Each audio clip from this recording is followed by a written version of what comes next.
Doctor, Shreyas वाचलाय ना, तो चमत्काराने वाचलाय. तुमच्या हॉस्पिटलमध्येच त्याच्यावर हल्ला झाला होता हे विसरू नका. पोलिसात आम्ही जाऊ शकतो. तुमचा परवाना रद्द होऊ शकतोय माहितीये ना तुम्हाला. ते सगळं तुम्ही इथून हलायचं नाही.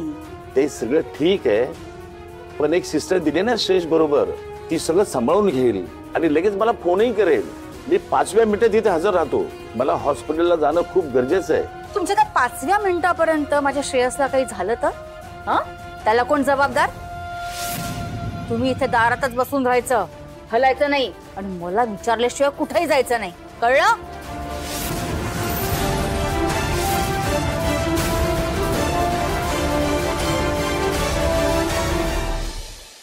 सिस्टर जरा बाहेर थांबा. ठीक आहे. डॉक्टर श्रेयस, तू ना त्यांच्याकडे लक्ष देऊ नकोस आणि तू बोलूही नकोस, तुला त्रास होईल. चल तू सूप पिऊन घे.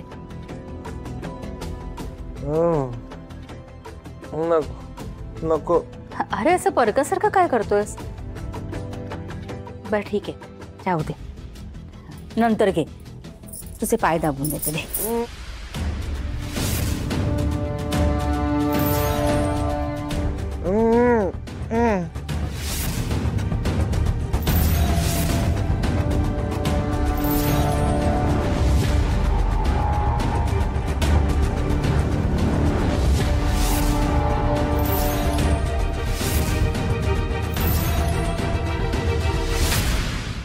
श्रेयस, अरे विसरलास की काय?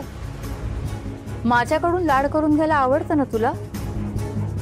अरे इतके महिने मीच तर तुला सांभाळलंय. चल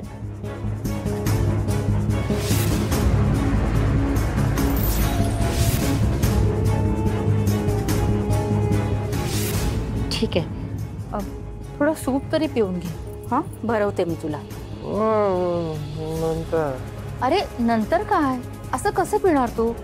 सांडलं भाजलं तर मग काय करणार? चल मी भरवते. आराध्या आला. आराध्या.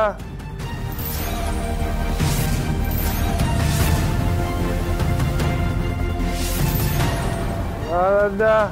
बरं बरं ठीक आहे, ठीक आहे, राहू दे, कुणाला बोलवू नकोस.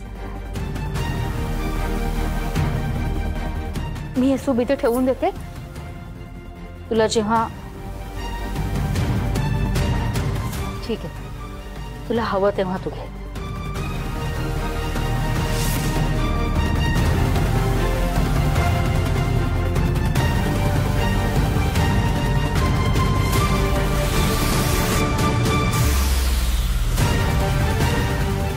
सिस्टर तुम्ही आज जा. डॉक्टर, तुम्ही माझ्या श्रेयसला काय केलंय? तो माझ्याशी असं तुटक का वागतोय? मी तुम्हाला इथे डांबून ठेवलं म्हणून तुम्ही त्याला कुठलं औषध तर दिलं नाही ना? त्याच्या मनावर परिणाम होईल असं काही केलं का तुम्ही? अहो, तो मला ओळखत का नाहीये? काय केलं तुम्ही? बोला डॉक्टर, काय केलं तुम्ही त्याला?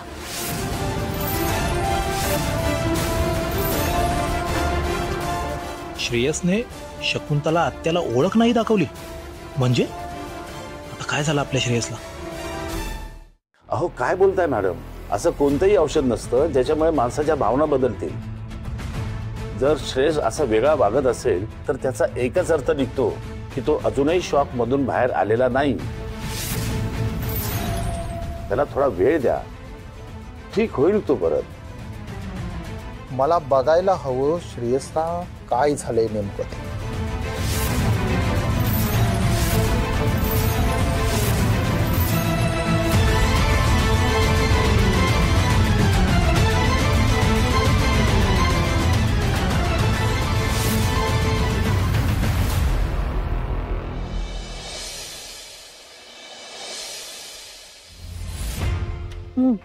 या डॉक्टर, चहा घेतलात का?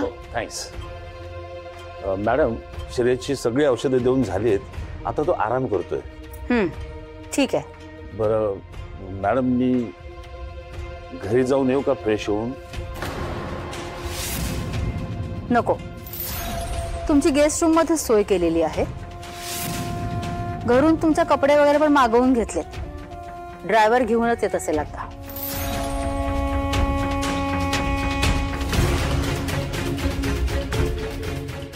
या बाईची अरेरावी नकोशी झाली अगदी. डॉक्टर, श्रेयस भाऊजी यातून पूर्णपणे बरे होण्याचे चान्सेस किती आहेत? म्हणजे फक्त शुद्धीवर आले आहेत आणि दुसऱ्यांच्या मदतीने कसे बसे जगत राहतील तसं नाही.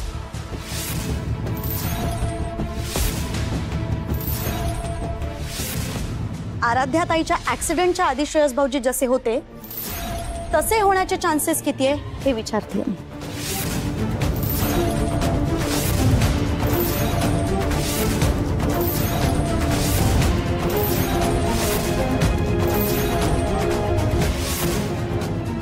श्रावणी, अगं काय बोलतेस तू? अगं हे सगळं बोलायची ही वेळ आहे का? तुला कळत नाही श्रेयसची परिस्थिती अजून गंभीर आहे. त्याला एकदा सावरू दे, मग बघू आपण नंतर. अक्षय प्लीज, मी तुझ्याशी बोलत नाही, मी डॉक्टरांशी बोलतेय.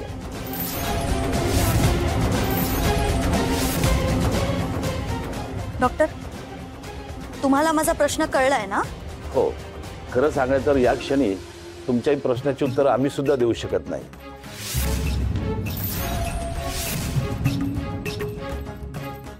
श्रेयस पूर्णपणे बरे होण्याचे चान्सेस किती आहेत हे जज करण्याची ही वेळ नाहीये.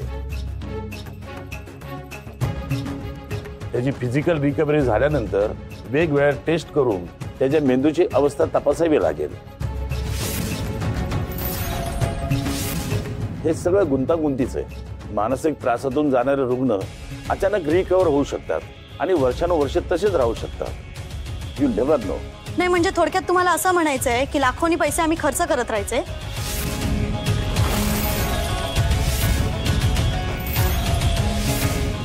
नाही म्हणजे लाखोनी मिळवत जरी असलो ना तरी असंच संपणार आहे.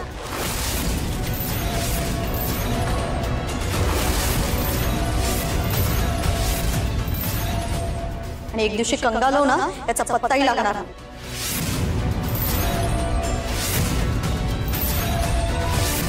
श्रावणी,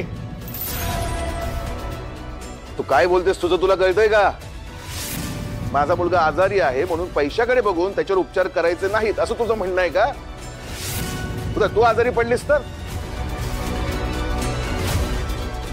एवढा प्रचंड पैसा कमवतो आम्ही, त्याचं काय करायचं? गरज पडली तर वापरायला नको तो? डॉक्टर, वरती रूम आहे, गेस्ट रूम तुमची, यात. हो सर. काय झालं बाबा, राग आला तुम्हाला? नाही सांगा ना, मी कुठे चुकतीये? मम्मा नंतर अक्षय एकटा कंपनी सांभाळतोय. नाही तो दिवस रात्र मेहनत करतोय, त्याला टेन्शन आहे सगळ्याचं. कारण सगळ्यांचा भार त्याच्या एकट्याच्या अंगावर आलाय. याची कोणाला जाणीव आहे? जाणीव सोडा, परवा पण नाही. मग का राबतोय तो? तर सगळ्यांचं आयुष्य सुरळीत चालावं म्हणून.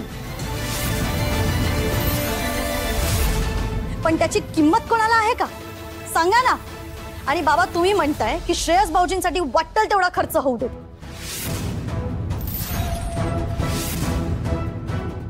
पण गेले 6 महिने आपण खर्च करतोच आहे ना. मग काय जन्मभर असंच चालणार आहे? श्रावणी,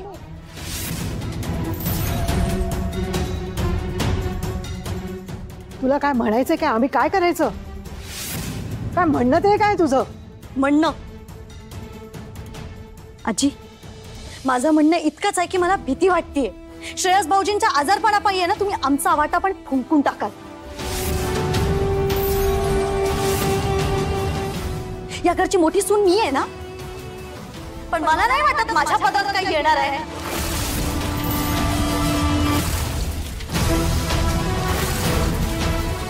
अक्षय, अरे काय बोलते काय तुझी बायको? आपण इतके कंगाल आहोत का? की श्रेयसवरच्या खर्चाचा विचार करावा लागावा? काहीच चुकीचं बोलत नाही श्रावणी.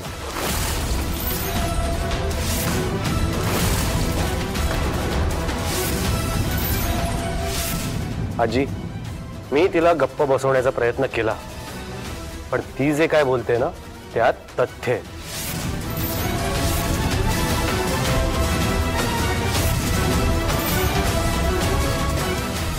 पास झालं. काय चाललंय हे सगळं? गप्पा बसा. आता मी आज गप्पा बसणार नाहीये. माझ्या पण या घराकडून तुमच्या सगळ्यांकडून काही अपेक्षा आहेत. नाही, लग्न झाल्यापासून एक दिवस सुखाचा किंवा कौतुकाचा बघितला नाहीये मी. साधे 4 दिवस आम्ही कुठे फिरायला सुद्धा नाही गेलो. पण जेव्हा नवीन वेंचर सुरू करण्याची वेळ आली ना, तेव्हा मला आणि अक्षयला दोघांनाही बाजूला टाकून मान कोणाला दिला गेला? कोण आहे ती? श्रेयस भाऊजी तरी आपले, पण आमच्यापेक्षा जास्त मान आहे ना त्या ताराला दिला जातो.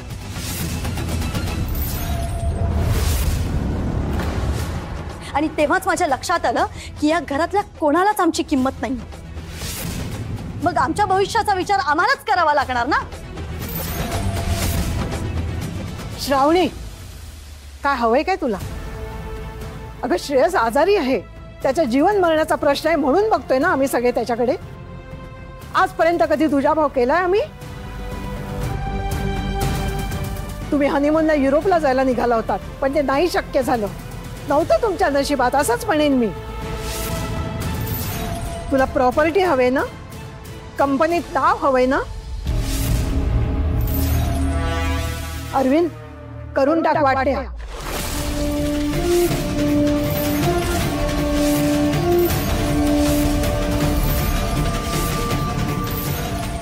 हिची बुणबुण नकोय. आणि तसंही जे काही आहे ते दोघा मुलांचंच आहे. पण एक लक्षात ठेव श्रावणी, एकट्या अक्षयच्या नावावर काही होणार नाही, कळलं?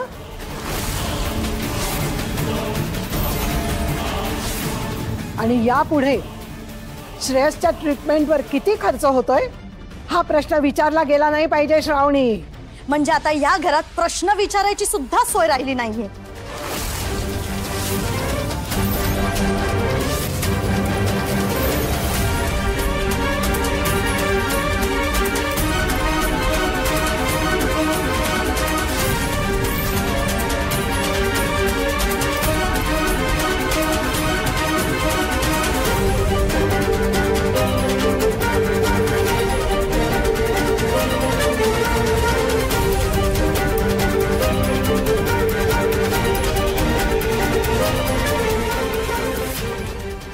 श्रावणी, अक्षय प्लीज, मी तुला आधीच सांगते, जर तुम्हाला लेक्चर द्यायला आला असशील ना तर प्लीज नको देऊस, कळलं? कारण मी तुझं काही ऐकण्याच्या पलीकडे गेले. मी माझ्या म्हणण्यावर ठाम आहे आता. श्रावणी शांत. मी तुला लेक्चर द्यायला नाही आलोय, उलट तुला हे सांगायला आलोय की तू आज माझे डोळे उघडलेस. I am proud of you. आज तू माझ्या आणि घरच्यांच्या समोर दाखवून दिलंयस की सगळे एकच नातू, एकच मुलगाचा विचार करतात, माझा कोणी विचारच करत नाही. श्रावण, तू नसतीस ना तर मी माझ्या हक्कांसाठी भांडूच शकलो नसतो. तुला तर माहिती हे सगळं नाही जमत मला. पण श्रावणी, आज मला बरं वाटलं जेव्हा तू कुणाचा काही विचार न करता सगळ्यांसमोर परखडपणे तुझं मत मांडलंयस.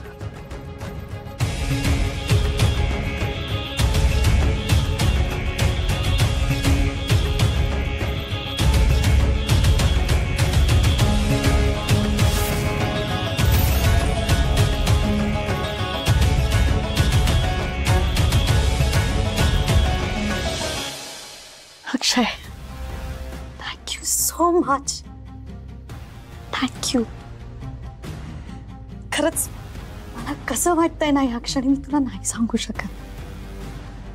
तू ना मला असाच सपोर्ट करत राहा. मग मी बघतेच तुला तुझा हक्क कसा मिळत नाही. आणि त्यात ती अतिशहाणी तारा, ती तिकडे तुरुंगात आहे ना. हीच ती वेळ आहे अक्षय आपला हक्क मिळवण्याची.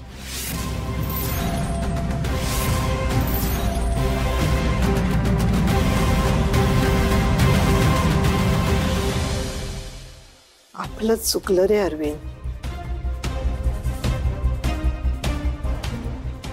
नाही म्हटलं तरी अक्षयकडे दुर्लक्षच झालं आपलं. आपण गृहीत धरत राहिलो त्याला आणि श्रेयसमध्ये गुरफटून गेलो. यशोधरा होती तेव्हा एका छताखाली सगळं नीट होतं, पण आता तिला बरं नाहीये आणि आता ती कधी बरी होईल काही भरोसा नाही. आई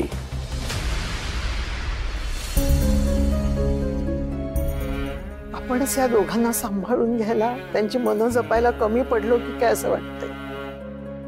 आता या घराचे 2 तुकडे होणार.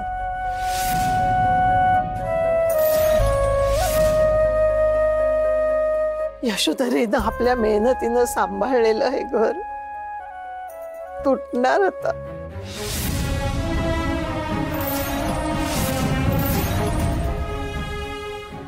अरविंद, ही 2 मुलं झाली तेव्हा सगळे आपण किती खुश झालो होतो. असं वाटलं होतं आता आईच्या खांद्याला खांदा लावून उभे राहतील, घराचं गोकुळ करतील. पण नाही. श्रावणी ज्या पद्धतीनं बोलत होती ना, असं वाटते चमच्यापासून सुईपर्यंत सगळ्याची वाटणी केल्याशिवाय ती गप्प बसणार नाही.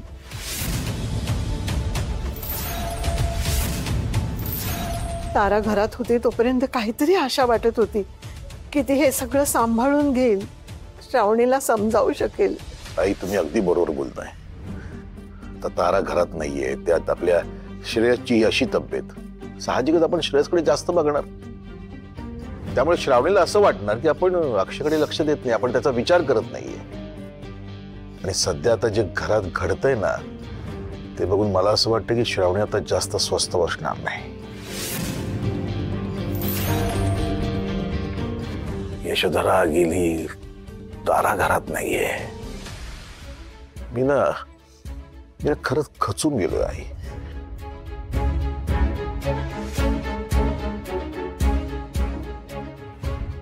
अरविंद, आपण आणखी एक मोठी चूक केली.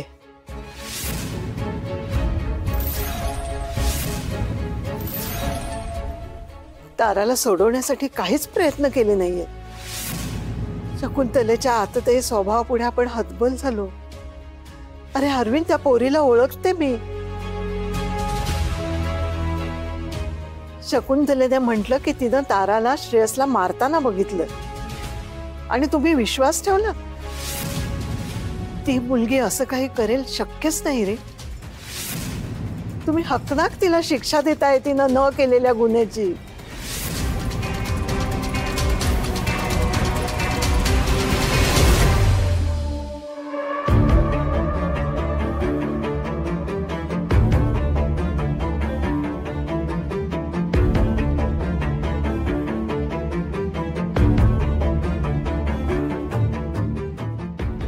साहेब साहेब साहेब ऐका ना.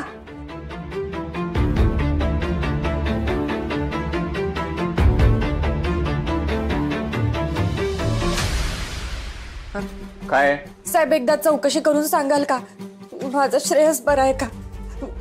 मला बघायचंय हो त्याला, मला बोलायचंय त्याच्याशी. आपण हॉस्पिटलला जाऊ शकतो का? नाहीतर तुम्ही एक काम करा ना, मला घरी कोणाला तरी फोन करू द्या ना, मला बोलायचंय त्याच्याशी. साहेब, माझं श्रेयस मरणाच्या दारातून परत आलाय हो. प्लीज प्लीज साहेब, मी हात जोडते तुमच्या पुढे, मला बोलू दे त्याच्याशी प्लीज. श्रेयसला आता घरी नेले. तुम्हाला ज्यांनी अटक केली त्या आमच्या सहाय्यक पोलिसांच्या माहितीनुसार हॉस्पिटलमध्ये जे काही झालं त्यानंतर त्याच्या घरच्यांचा हॉस्पिटलवरती विश्वास राहिला नाही.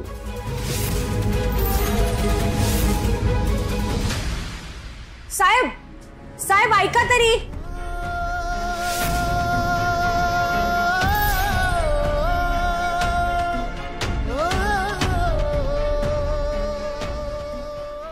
केवढं लागलं होतं माझ्या श्रेयसला, किती वाईट अवस्था झाली होती त्याची. अशा नाजूक अवस्थेत त्याला घरी नेलंय. आता हॉस्पिटल सारखे उपचार घरी करता येतील की नाही माहिती नाही. मी पण नाही आता त्याच्या जवळ. कोण काळजी घेईल आता त्याची?